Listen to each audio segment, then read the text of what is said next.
Hi, and welcome to today's episode of Life's Journey with Jen. This episode I'm a little bit excited about now. When I first kind of heard the phrase I'm going to share with you, I don't know, it felt a little bit like a kick in the pants. Sometimes you get those phrases from the Holy Spirit. But when you start talking it through and processing it, you're like, wow, that was really good. So I'm going to share that phrase with you. We've all heard it's not hard, or I can do hard things. We've heard I can do hard things or get used to being uncomfortable. And so I found myself saying the same things. Hey, Jennifer, you can do this. You can do hard things and get used to being uncomfortable. It just comes with it. But then the Holy Spirit showed me, interesting enough, I was at the gym and I was on like the cycling bike and I was just riding and just thinking in the moment. And it came to me just as clear as like, Jennifer, things are not hard sometimes. They're just uncomfortable. That's what it is. It's uncomfortable. And yes, we have to get used to being uncomfortable. But when I say it's hard, just that statement alone sometimes can almost create a mental barrier. And for me, sometimes that statement or thinking the next task was going to be too hard or too time consuming, that right there caused me to subconsciously or consciously go into that passivity mode, go into procrastination, go into, oh, it's probably just too much. So, or go into even perfectionism where I can't start unless I can make it perfect. All three of those are negative emotions. I start thinking, let me just say it slowly to myself. It's not hard. It's just uncomfortable. And so I had to use it because I'm not one who just loves going to the gym. I don't really love working out, to be honest. I love the results and the feel of it. But that particular Saturday morning, I actually had did some little morning errands, and I said, oh, I won't go to the gym. And then I said, Jennifer, you're going to keep your commitments. You're going to go and work out at least 30 minutes. So while I was on there, it came to, why was this so hard for me to just come in, sit on a bike for a few minutes and ride? What was the hard part? And that's when the Holy Spirit started talking to me. So I'm going to use a little bit the example of the gym, but I promise you it's applicable to whatever that hard or seemingly hard thing that you're dealing with.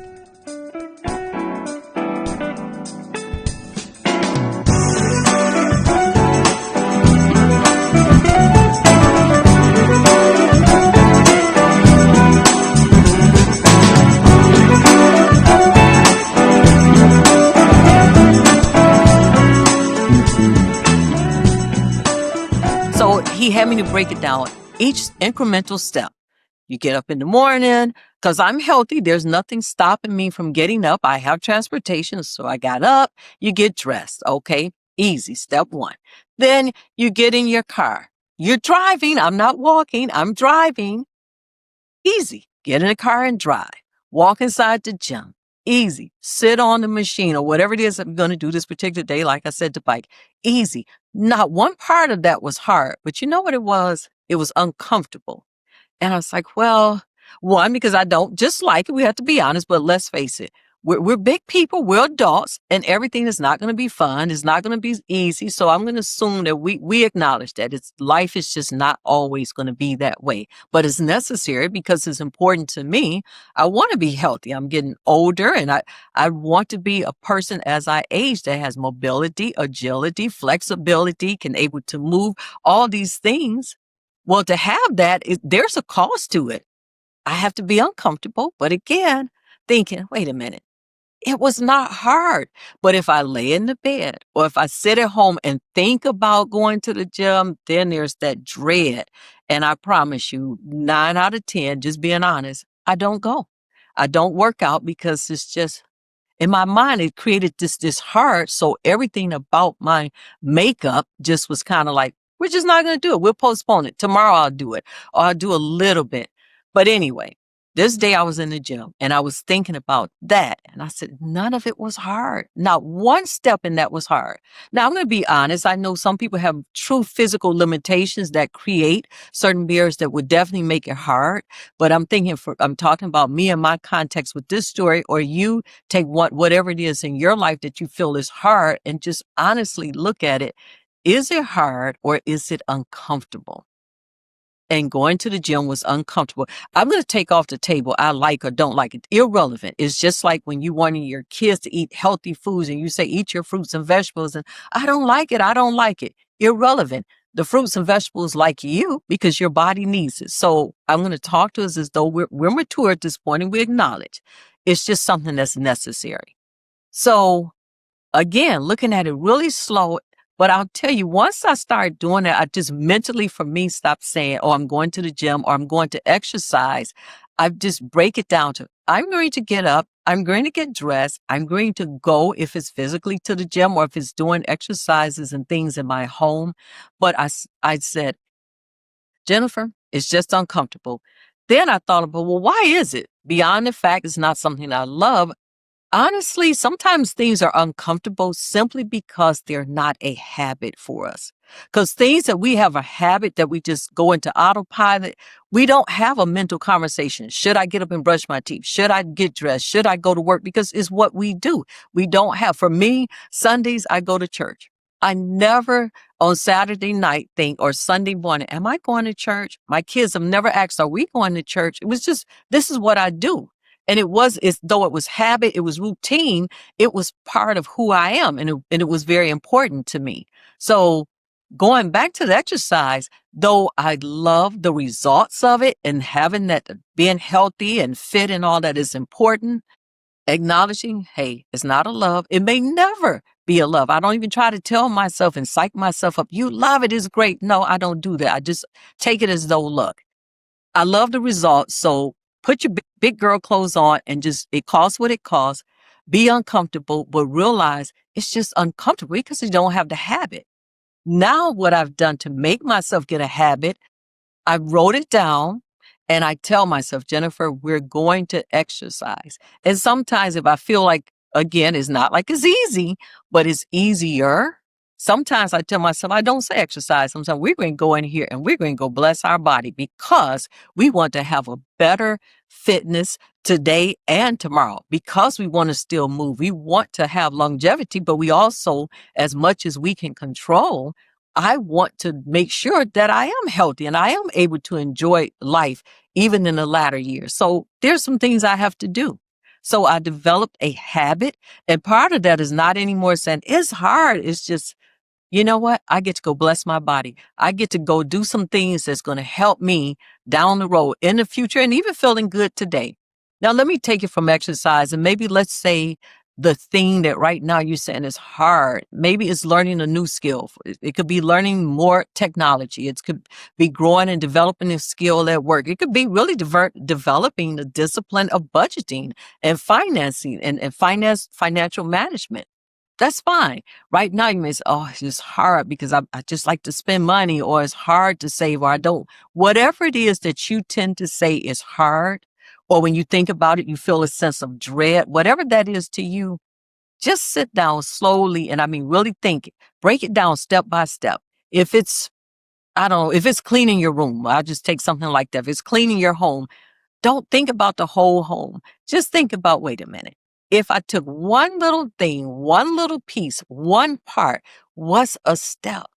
Because if you're like me, many times when it gets slows down for things that's just not automatic, that's not a habit. Again, like I said, it's because I've made it so big. And sometimes it is a big project. I will acknowledge that it may be a very big project. But what's the saying? How do you eat an elephant? One bite at a time. You don't think the whole elephant. If you're going upstairs, you don't think the whole staircase. Is one step at a time. If you break it down, that one little incremental piece, promise you, it's not hard. If you said, okay, I want to really get control of my finances, and the one thing is, okay, I'm going to write down to see if you're in debt. Okay, how much debt do I have? It's not hard to sit down, take out a piece of paper or a computer, whatever you use to look at how much do I have. Even if you had to go and find all of your statements, because if you're in a lot of debt, you probably don't know where all the statements is. Sometimes there's a direct correlation, but nevertheless, look at your statements. Go online or whatever you do. If you have paper or online, look at it. How much do you owe? Now, emotionally, it may be hard because in your mind, I don't even want to know. It's just so much. I'm under the water emotionally. But guess what? That's just an emotion. The act of getting the amount that you owe, it's not hard. Then the next step of looking at, okay, how much do I have coming in? I want you to create the steps that are necessary. And if you say, Jennifer, I don't really know all the steps, you know what?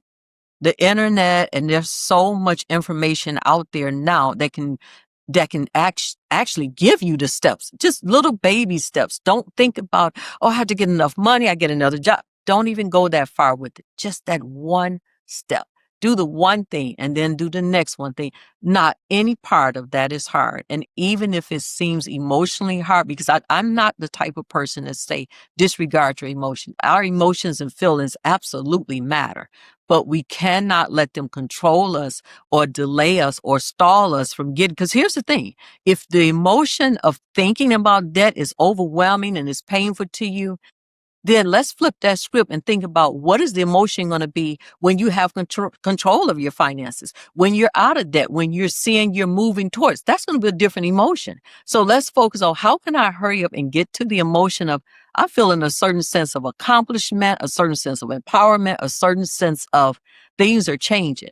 So we get to really many times choose the emotion that we're going to go after, because we can sit and wallow in the thing, further creating the negative emotions, or we can say, you know what? I'm going to get up. I'm going to do what may be the hard thing and change my language. It's not hard. It's uncomfortable. Because sometimes there's some reality checks. When I was thinking about the bicycle, even just the exercise, I had to deal with you know what, Jennifer? You cannot pray for things, because that's what the Lord was showing me. You're praying to be healthy, because I did. And I was confessing, I'm going to be healthy in my latter years. I'm going to be healthy and wealthy and wise, all these things. He said, you cannot pray for something, but then not actually do it. And I talk about that whole thing in other podcasts that I've done. But the reality is everything has a cost associated.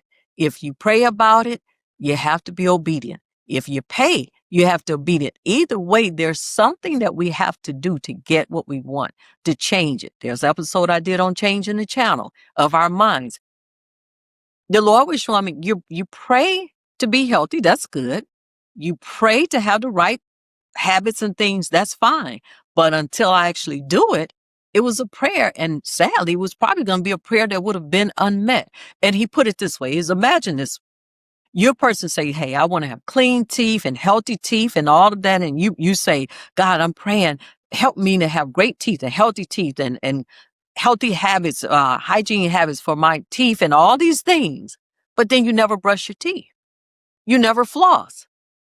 And then you wonder when you go to the dentist, why do I have cavities? Why is this and why are all these different things going on? And well, how often do you brush? Well, sometimes on occasion when I feel like it, but I pray and I confess I should have healthy, clean teeth and a clean mouth. I do all of that, and that's important. But if you don't pick up a toothbrush and floss, it's just not going to happen. So me, I wanted to be fit and I was doing all those things, and diet-wise, not so bad in terms of what I eat. But if I didn't really exercise this body, move this body, and be willing to be uncomfortable, guess what? I could pray all day long. And genetics have a factor. Of course they do. But genetics can only take you so far. Even if you feel you have good genes or however we want to frame that, even that. Because here's the thing. Anything left alone, we already know it automatically decays. Anything. If you have grass in your yard and you don't touch it, don't water it, don't do anything, what's going to happen? Eventually, it's not going to be grass in that yard. Not nice looking grass. If you have flowers, a nice garden, but you do nothing to tend that garden, I mean, you don't have to do anything. What's going to happen? Weeds are going to overtake it. But it's funny how something negative just automatically, you don't have to do anything for something bad to happen, for some results you don't want to happen. But if you want a positive result, if you want a good outcome, you're absolutely going to have to do something. And the first thing, yes, you're going to be willing to be uncomfortable, but let's don't say it's hard. If we break it down, it's not hard. It's uncomfortable. And to be fair, when I say something is not hard, it doesn't mean the opposite. Oh, then it's easy. No, that's not what it means. It just means it's not hard, but it's doable. But it may be uncomfortable. So now look at that thing, whatever it is, or those things, if you broke it down step by step, probably not one of those steps is going to be hard in the sense of impossible if you have the physical capacity to do it or the mental capacity, depending on whatever that is for you. And if there's something where it's like, wait a minute, there's some resistance. This is a little bit, guess what? Ask God to help you. Get people to help you, but don't stop at it's hard. So therefore I get a pass. I don't have to do it. But guess what? I'm going to still get the results, but I don't have to do it because it's hard. No.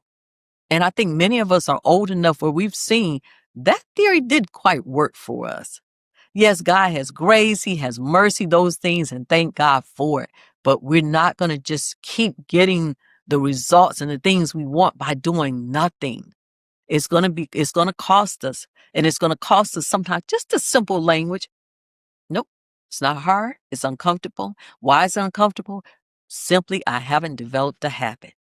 So I want you to think about what it is. You may have to write down the steps. You may have to discuss the steps with someone else, whatever it is. And one by one, it's not hard. It's uncomfortable, but I'm going to develop the habit because I want, like me, these are the things I want my body to be and to feel a certain way later in life. As much as I have the control over, I can't say, oh, going to the gym is hard. So I don't. And now I'm still not going to tell you I love it. I don't. Maybe I never love it, but I love the results. And now it's helping me be intentional. I always wanted to be intentional. And I think you too, you want to do the things, but they weren't always happening. But sometimes it's just that simple, change the language. So today is really a short one. I'm going to encourage you as always, because wisdom says we have to do something and we're supposed to be people, wise people. That's what we want. I'm encouraging you like I'm still encouraging myself. Change the language. It's not hard. It's uncomfortable, and it's only uncomfortable because I haven't developed a habit. So now I'm developing the habit. I looked at each thing, broke it down. Not hard. It's not. It's uncomfortable, but I'm so much happier. I can tell you now, 2 weeks later from that moment when I was at the gym 2 weeks ago, I've been getting up. I've been far more consistent. The whole dread has been gone because I'm a little bit more excited. Again, I don't want to paint a crazy picture. I don't love it. You may fall in love with whatever that thing is. I don't love it, but I love how I feel. I love the fact that truthfully, I kept my word to myself. Because it's a painful thing when you say you're going to do something and you say it so many times you don't do it, you don't trust yourself. But I kept my word to myself. I did it. And God gave me the strength and the capacity to keep doing and to keep doing. And I'm sure it's going to grow. And one day, maybe it'll grow into a love, but I don't care if it grows into a love or not. It's something that's necessary. I love the results, and I'm doing my part so I can have a healthy body. I'm not praying for healthy teeth and then don't brush or floss. I'm not praying for a healthy body and don't move it. And don't move it, because really it's just about moving our bodies, whatever that looks like to you. So take that thing. It's not as hard as you think. It's uncomfortable, but we're grown and we're mature. And if we're type of people, honestly, if you're used to just, I do what I want to do, my flesh controls me, well, then to you, I could say, let's just grow up. Let's grow up. Put on the big kid clothes, put on the dog clothes. Let's grow up so we can grow into the very thing we want. You know, you see little kids sometimes they're doing dress up. They're putting on mom and dad's clothes. They don't fit. They walk around, they put on mom's shoes or dad's shoes. They don't fit. They have to grow into it. So let's grow into the people we want to be. Let's grow into the healthy image we have ourselves. But let's stop saying it's hard. We realize it's uncomfortable. We developed a habit, and like any other habit, we go into autopilot. We just do it without having a mental conversation. Should I do it? Do I feel like doing it? We're not going to consult our flesh, our body, to see if we feel like it or not. Feeling like it or not is irrelevant. We're not going to abuse ourselves, but we're going to move from a healthy position that no. Like Paul said, I buffet my body. My body is going to line up to do what I need it to do so I can get done what I need to get done. Regardless to how I feel, regardless to what I think, it costs what it costs. I'm going to pay the price, develop the habit, and go out. And I want you to do the same thing. And I absolutely believe you will. I will be praying for you. You pray for you. But after we pray, we're going to work. We're going to pray and do. Don't pray and go sit down. Don't pray and just like, I'm just going to sit here and just watch it manifest. you're going to manifest yourself right off into some more delayed victories, delayed outcomes, another year of saying, this next year is my year. So, no, we're going to manifest some movements. So let's make a move, baby. Get out there and get it done. It's not hard. It's just uncomfortable, but you're going to develop the habit, and then it's going to be autopilot easy. Success to you and walk in wisdom.